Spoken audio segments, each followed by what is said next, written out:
जाते हैं? क्रोमोसोम्स। क्या पाए जाते हैं? क्रोमोसोम्स पाए जाते हैं केंद्रक में।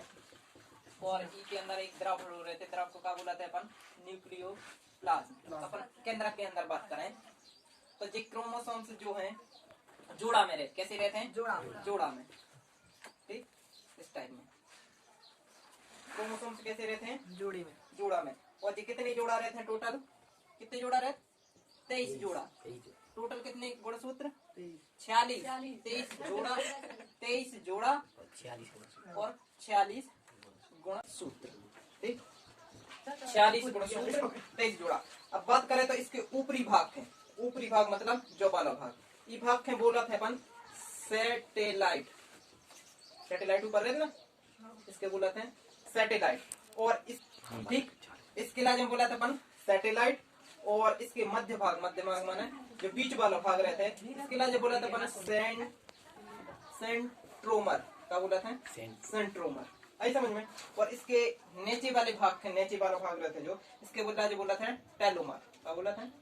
टेलोमर। अब देखो जो है अपन को क्या है? जो गुणसूत्र, एक गुणसूत्र में सबसे ऊपरे वाले भाग के बोला था सैटेलाइट, और मध्य वाले भाग है सेंट्रोमर, और नीचे वाले भाग निचले भाग के क्या बोला था? टेलोमर। ठीक, जो गुणसूत्र का में पाया जाता है अपन के केंद्रक में। ठीक, गुणसूत्र का में पाया जाता है केंद्रक में। और जो गुणसूत्र है क्रोमोसोम्स, क्रोमोसोम्स के अंदर क्या पाया जाता है? जैसे अपन क्रोमोसोम्स की लाजे पकड़ के ऐसो खींचे, आई समझ में? ऐसो खींचे तो एक ऐसी संरचना बन है। इसके लिए बोला था अपन का डीएनए। क्या बोले अपन? डीएनए। आई समझ में? जगह कहला है डीएनए। और डीएनए के लिए और पकड़ के खींचे तो एक ऐसी संरचना बन है। कैसी संरचना? ऐसी संरचना बन है। इस संरचना हो के एक भाग के, जैसे जो भाग है इस एक भाग के लिए बोले अपन का जीन। क्या बोले हैं? जीन। तो केंद्रक के अंदर का पाया जाता है अपन को? जो केंद्रक है, केंद्रक के अंदर क्रोमोसोम्स माने गुणसूत्र। और गुणसूत्र के अंदर का पाया है डीएनए। डीएनए। और डीएनए के अंदर का पाया है जीन। जीन। और जीन के अंदर एक चीज और रहते हैं, जीन के अंदर रहते हैं न्यूक्लियोटाइड। क्या रहते हैं? न्यूक्लियोटाइड नहीं, गुणसूत्र। केंद्रक में क्या पाया जाता? गुणसूत्र। गुणसूत्र में क्या पाया जाता है? डीएनए। और डीएनए में क्या पाया जाता है? जीन। और जीन में के अंदर पाया जाता है न्यूक्लियोटाइड। क्या पाया जाता है? न्यूक्लियोटाइड। इनके लिए बहुत सारे न्यूक्लियोटाइड रहे, सो बोला था पॉली न्यूक्लियोटाइड। जैसे बहुत सारी इथीन मिल जा सका वजह पॉलीथीन। जैसे पॉली बोला था, अगर पॉली जोड़ेगा कोई में पॉली तो ई का मतलब होता है बहुत सारी। ऐसे पॉलीन्यूक्लियोटाइड। पॉलीन्यूक्लियोटाइड मतलब बहुत सारे जीन। और जीन जो है माता पिता से जीन का काम कर रहे थे। जो माता पिता रहते हैं अपने माता पिता, इनसे जो जी अपन हो लक्षण मिलते हैं। लक्षणों को एक पीढ़ी से दूसरी पीढ़ी में ले जावे को स्थानांतरण को काम कौन कर रहे थे? जीन को। जीन के अंदर जो है वे माता पिता के जो गुण रहते हैं, जो लक्षण रहते हैं, वे संचित रहते हैं। क्या में? जीन में। आई समझ में? तो जो जीन रहते हैं ये बहुत जरूरी रहते हैं। अब बात करें अपन मेल और फीमेल की, तो मेल में भी कितने जोड़ा रहते हैं? 23 जोड़ा। 23 जोड़ा गुणसूत्र। और फीमेल में भी 23 जोड़ा गुणसूत्र रहते हैं। ठीक, 23 जोड़ा गुणसूत्र। ठीक, मेल में कितने रहते? 23 जोड़ा। और फीमेल में कितने रहते हैं? 23 जोड़ा। इसमें जो ये रहते हैं 22 जोड़ा जो गुणसूत्र रहते हैं। कितने? 22 जोड़ा गुणसूत्र समान रहते। कैसे रहते हैं? समान। और जो एक जोड़ा रहते हैं वो अलग रहते हैं, मतलब उसके अपन डिनोट कर देते x22 जो असमान रहते। कैसे रहते हैं? असमान। और जो ये फीमेल में रहते हैं इनके 23 जोड़ा जो है समान रहते। कैसे रहते हैं? 23 जोड़ा समान, मतलब 22 जोड़ा तो एक से रहे दो के। ठीक, और जो एक जोड़ा रहते हैं इसमें केवल के कर रहे थे x जो भी एक समान रहते। कैसे रहते? समान। ठीक, अब जब फर्टिलाइजेशन होते है निषेचन, तो जब मेल को x वाला गुणसूत्र, कौन सा? x वाला गुणसूत्र फीमेल के x वाले गुणसूत्र से मिला थे, तो x और x के कारण संतान में होते पुत्री। क्या होते हैं? पुत्री। ठीक, और यदि मेल को जो है y वाला गुणसूत्र, कौन सा? y वाला गुणसूत्र फीमेल के x वाले गुणसूत्र से मिल है, सो का संतान में कौन से संतान में जो है पुत्र उत्पन्न हुई है, क्या हुई है उत्पन्न? पुत्र। और जब फीमेल को एक्स वाला गुणसूत्र मेल के एक्स वाले गुणसूत्र से मिले तो संतान में कौन सी उत्पन्न हुई है? पुत्री। और फीमेल का जो है एक्स वाला गुणसूत्र मेल के एक्स वाले नहीं वाई वाले गुणसूत्र से मिले तो संतान में कौन सी उत्पन्न हुई है? पुत्र। ठीक, मतलब 50% चांस रहते हैं पुत्र के और 50% चांस रहते हैं पुत्री के। आई समझ में? तो ये होते हैं अपन के मेल और फीमेल में जोड़ा से पुत्र और पुत्रियों को निर्माण। ठीक, जो है अपन को का डीएनए। ठीक, डीएनए। ठीक, डीएनए को बोला था अपन का पॉली न्यूक्लियोटाइड। क्या बोला था? पॉलीन्यूक्लियोटाइड।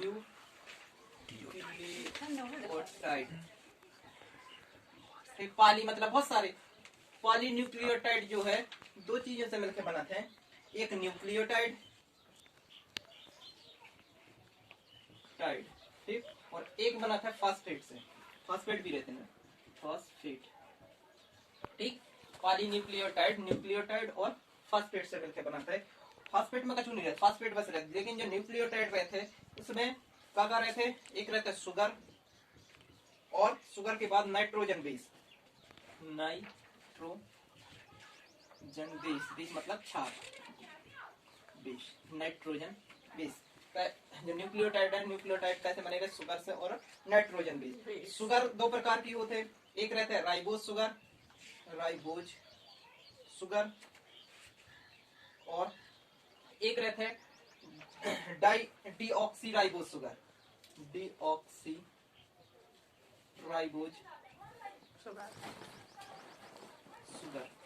ठीक, ठीक, तो ऐसा डीएनए, डीएनए जो है एक रहते हैं राइबोज सुगर और एक रहते हैं डीऑक्सी राइबोज सुगर। और जो नाइट्रोजन बेस रहते हैं, नाइट्रोजन बेस में भी दो चीजें पाई जाती हैं, एक रहते हैं प्यूरिन, प्यूरिन, एक रहते हैं प्यूरिन, एक रहते हैं पाइरेडिन, पाइरेडमीन, पाइरेडमीन। आई समझ में? नाइट्रोजन बेस में प्यूरिन, पाइरेडमीन। और प्यूरिन, प्यूरिन में भी दो चीजें पाई जाती हैं, एक रहते हैं एडेनिन, ठीक, और एक रहते हैं ग्वानिन, एडेनिन और ग्वानिन। और पाइरेडमीन में पाइरेडमीन में भी दो चीजें रहती हैं, कौन कौन? एक रहता है साइटोसिन और एक रहता है साइटोसिन और एक थाइमिन। तो जिन एडेनिन, ग्वानिन, साइटोसिन और कौन सो थाइमिन रहते हैं जे आए अपन की, जिन जो डीएनए जब पूरी संरचना क्या किया? डीएनए। और डीएनए के एक पार्ट, एक खंड के लिए बोले अपन का जीन। क्या बोले? जीन। और जीन के अंदर जो लाइनें सी हैं, जी लाइनें जो है जी चार खंडों में बटी रहती है, एक लाइन जो है चार खंडों में। तो एक रहता है एडेनिन, एक रहता है ग्वानिन, और एक रहता है साइटोसिन और एक रहता है थाइमिन। आई समझ में? तो ये रहते हैं अपन के एडेनिन, ग्वानिन, साइटोसिन और थाइमिन, ATGC इन्हें हम बोल देते अपन ATGC। आई समझ में? ATGC, ATGC मतलब एडेनिन, एडेनिन, थाइमिन, ग्वानिन और साइटोसिन। अब बात करें तो एक पूरी लंबाई की, मतलब कि डीएनए के एक टर्म है, टर्म मतलब एक जाहिते हैं, मतलब जो डीएनए जो है टर्म में पाए जाते हैं कुंडलित रूप में। तो एक टर्म की बात करें तो एक टर्म की लंबाई होता है केवल 34 एंगस्ट्रॉम। छोटी सी छोटी लंबाई होना पे के लाने एंगस्ट्रॉम को यूज करो। ठीक, तो एक टर्म की लंबाई कितनी होती है इसकी? 34 एंगस्ट्रॉम। ठीक, और एक टर्म में जो न्यूक्लियोटाइड रहते हैं, न्यूक्लियोटाइड जो न्यूक्लियोटाइड टर्म में, एक टर्म में कितने न्यूक्लियोटाइड पाए जाते हैं? 10। ठीक, और जो न्यूक्लियोटाइड रहते हैं, जो न्यूक्लियोटाइड हैं, इनके बीच की दूरी, जो बीच की दूरी है एक न्यूक्लियोटाइड से दूसरे न्यूक्लियोटाइड के बीच की दूरी रहते 3.4 एंगस्ट्रॉम। कितनी रहते?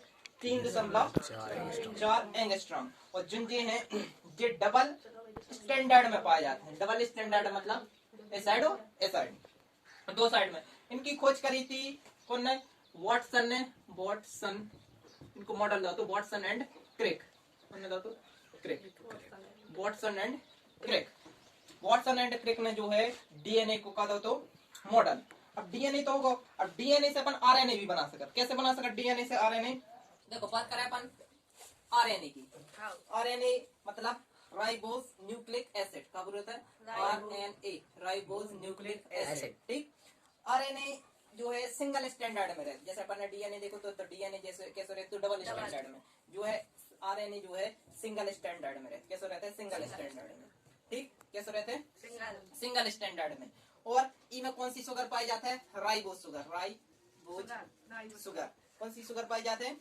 Ribose sugar. और नाइट्रोजन बेस रहते हैं जो इनमें भी रहते हैं, nitrogen base, nitrogen base. Nitrogen base में इसमें क्या पा रहे हैं अपन ने डीएनए में देखे थे, डीएनए में क्या रहते ATGC, एडनिन, थायमिन, ग्वानिन और साइटोसिन। जे काय में रहते अपन के डीएनए में, डीएनए। ठीक, लेकिन अगर थायमिन के उठा के ई की जगह पे क्या रख दो? यूरेसिल, क्या रख दो? यूरेसिल। तो जो है जो नाइट्रोजन बेस अब डीएनए को, डीएनए की जगह पे फिर जो काय को बन जाए AUGC, तो जो का कहला है RNA का हो जाए RNA। और आरएनए का करत है जो प्रोटीन को संश्लेषण करत है। क्या को संश्लेषण करत है? प्रोटीन, प्रोटीन को संश्लेषण करत है को आरएनए। आरएनए जो है 3 प्रकार के रहते हैं। ठीक, एक रहते अपन को, एक रहते है mRNA, mRNA, एक रहते mRNA और एक रहते tRNA, tRNA, एक tRNA और एक रहते अपन को rRNA। ठीक, एक रहते rRNA। कितने प्रकार के रहते हैं आरएनए? 3 प्रकार के। एक रहते mRNA, एक tRNA और एक rRNA। अब बात करें अपन बेस में है ये बात करें अपन mRNA की। mRNA जो रहते हैं इसके बोलते हैं मैसेंजर। क्या बोलते हैं? M फॉर होते हैं messenger, messenger, messenger, M for messenger. मतलब mRNA को मतलब होता है मैसेंजर आरएनए। ठीक, tRNA है, tRNA को मतलब होता है transfer RNA, TRANSFE, transfer RNA. और एक और रहते अपन को rRNA, इसको नाम रहते हैं राइबोसोम आरएनए। क्या बोला थे हम? Ribosome, ribosome RNA, ribosome RNA. ठीक, तो जी हैं अपन के 3 आरएनए, एक है mRNA और एक tRNA और एक आरएनए। ठीक, तो देखो जो आरएनए रहते हैं, जो आरएनए क्या करते हैं? प्रोटीन को संश्लेषण मतलब प्रोटीन को निर्माण कराते हैं। तो प्रोटीन को निर्माण कैसे कराते हैं? जो अपन जो खाना खाते हैं तो खाना में जो है आवश्यक जो प्रोटीन आते हैं उनको संग्रह करके रखते हैं। को रखते हैं आरएनए। और आरएनए में जो 3 भाग रहते हैं आरएनए के, एक रहते हैं mRNA और एक tRNA और एक आरएनए। ठीक, तो ई को काम कर रहे थे मैसेंजर को। मैसेंजर मतलब जो खड़ो रहे हैं जहाँ से अपन खाना खाए हैं, जो रास्ता में खड़ो रहे को mRNA। जो का है जो देखे कहाँ कैसे आ रहा है प्रोटीन, तो जो आ है उसको पकड़ के रख ले है, को रख ले है मैसेंजर आरएनए। जो का करे मैसेंजर, अब जैसे अपन खाना खाओ तो इन्हें पकड़ के रख लो। अब जो लेके तो जे नहीं लेके कौन के लगे जा? ई के लाजे, ई के लगे स्टोर करके रखा है। तो ई के लाजे लेके कौन के पास जाने? आरएनए के पास। तो जो मैसेंजर आरएनए है जो का कर है उसके लाजे पकड़ ले है जो आ है को प्रोटीन। ठीक, तो जो पकड़ ले है, अब जो न लेखे जे है इसे का जो भाग जे लेगा तो फिर वो रहा है से उनको पकड़े। तो जो का कर है जो ई हो they transfer RNA. Transfer RNA को काम कर रहे हैं जिन जे ई ने पकड़ो है ई के लाजे कहां तक इते ले जाके स्टोर कर भी। जो का कर है ई के लाजे जो अपन हो प्रोटीन मिले है सो प्रोटीन के लाजे राइबोसोम आरएनए के पास में स्टोर करके रख दे है। तो जिन फिर खाना में और है अपन के पास का प्रोटीन, तो फिर जो क्या है इते याद हमारे लगे। ठीक, तो जो पकड़ के ओके फिर पकड़ के इहो दे दे और जो जे है सो ई के रख दे। मतलब मैसेंजर माने जो पहचान करा थे का को करा थे पहचान mRNA। mRNA को काम कर रहे थे जो अमीनो एसिड रहे थे उनमें से जो है जो पहचान करा थे को करा थे पहचान mRNA। और परिवहन को काम को करा थे tRNA। tRNA काम कर रहा थे परिवहन को। और फिर जो स्टोर करके को रख दे तो मतलब प्रोटीन को निर्माण को करा थे प्रोटीन को निर्माण आरएनए और आरएनए। आई समझ में? जो अपन को पूरा आरएनए कंप्लीट आई समझ में। अब जैसे अपन के डीएनए है अपने पास, डीएनए का है डीएनए से अपन आरएनए बनाना है, आरएनए डीएनए से आरएनए बनाना है। तो क्या करने आए हैं अपन? सिर्फ एक ठे अपन के पास गो रहे थे इनके नाइट्रोजन बेस अपन पता है ATGC। इनके पास DNA के पास कितने हैं नाइट्रोजन पे? 4। अब ई के लाजे हटाक है, ई के जगह पे यूरे से जोड़ दो, तो क्या बन जाते हैं? RNA। ठीक, DNA जो DNA है जो RNA। तो ई को निर्माण बहुत ज्यादा जल्दी हो जाए, जबकि ई को निर्माण देरी से होता है। तुमने देखो जितने छोटे जीव रहते हैं जैसे वायरस वगैरह, उनमें RNA रहते ना कि DNA। ठीक, तो DNA नहीं रहते या RNA बस रहते। RNA से वे जो है जल्दी जल्दी RNA को निर्माण करके नए जीवों को उत्पन्न कर ले। ठीक, तो RNA जल्दी बन जाते हैं जबकि DNA समय लगता है। जो अपन को DNA और RNA